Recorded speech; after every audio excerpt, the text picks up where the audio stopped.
perkenalkan, nama saya Mustika Nabila dengan NIM akhir 146. Di sini saya ingin mempresentasikan hasil artikel saya yang berjudul Kepastian Hukum dan Tanggung Jawab Pemulihan dalam Penegakan Hukum Sumber Daya Alam. Pertama-tama kita masuk pada latar belakang. Yang pertama, sumber daya alam memiliki fungsi ekonomi, sosial, dan ekologis yang saling berkaitan dan menjadi tulang punggung pembangunan nasional di Indonesia. Yang kedua, Indonesia kaya akan sumber daya alam namun menghadapi beberapa tantangan besar, yaitu menjaga keseimbangan antara pemanfaatan dan perlindungan lingkungan. Yang ketiga, pengelolaan sumber daya alam tidak terkendali menimbulkan kerusakan hutan, pencemaran sungai, degradasi lahan, konflik sosial, dan penurunan kualitas hidup generasi yang akan datang. Yang keempat, penegakan hukum di Indonesia saat ini masih dominan berorientasi pada sanksi administratif, tanpa dibarengi kewajiban pemulihan nyata menciptakan ketimpangan keadilan lingkungan. Selanjutnya masuk pada rumusan masalah. Rumusan masalah di sini ada 3. Yang pertama, bagaimana kepastian hukum dalam menegakkan hukum sumber daya alam di Indonesia.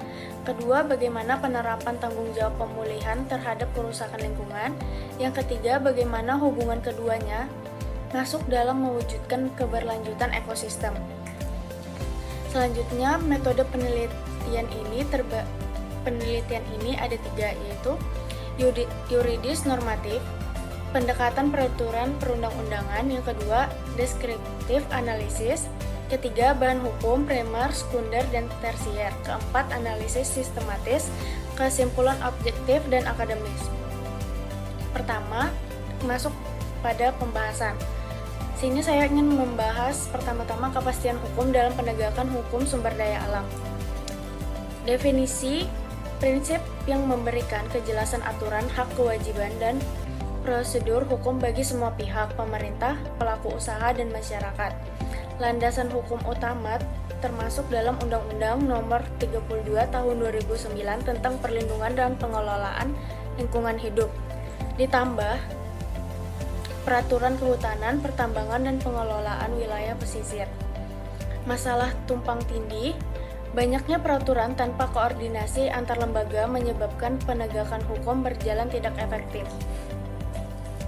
Hambatan nyata, lemahnya pengawasan, pelanggaran yang tidak ditindak tegas, standar pengawasan yang tidak jelas, potensi penyalahgunaan kewenangan. Tanggung jawab pemulihan lingkungan. Kewajiban hukum pihak penyebab kerusakan untuk mengembalikan kondisi lingkungan ke keadaan semula atau mendekatinya, termasuk pemulihan fungsi ekologis. Tahap pemulihannya, identifikasi kerusakan, penentuan tingkat kerusakan, setelah itu penyusunan rencana pemulihan, pelaksanaan, pengawasan, dan evaluasi berkelanjutan. Peran pemerintah memastikan pelaku usaha melaksanakan kewajiban pemulihan secara bertanggung jawab dan terstruktur. Peran masyarakat, pengawasan partisipatif sangat penting. Masyarakat adalah pihak yang merasakan langsung dampak kerusakan lingkungan tersebut.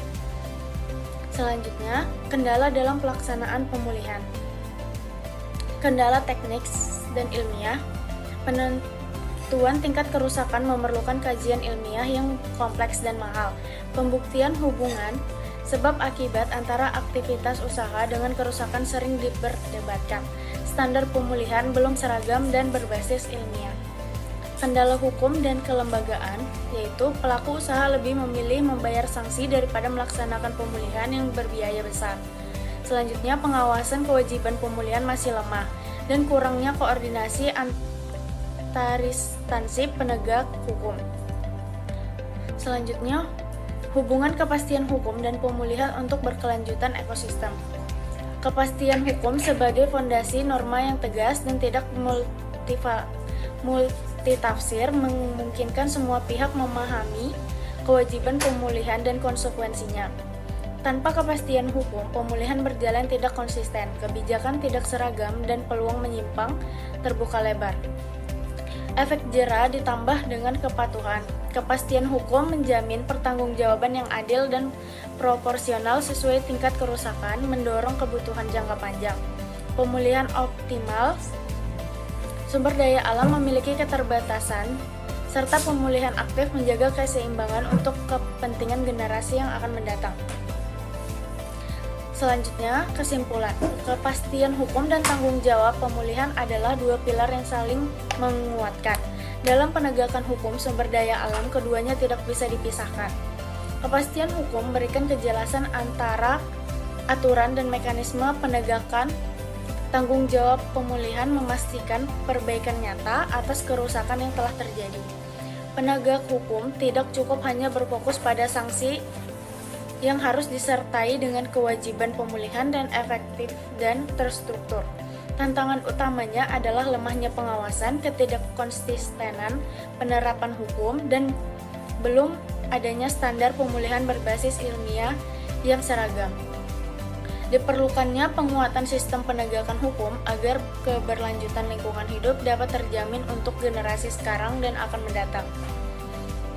Saran, penguatan kepastian hukum, harmonisasi peraturan perundang-undangan yang jelas, konsisten, dan terintegrasi antar instansi terkait.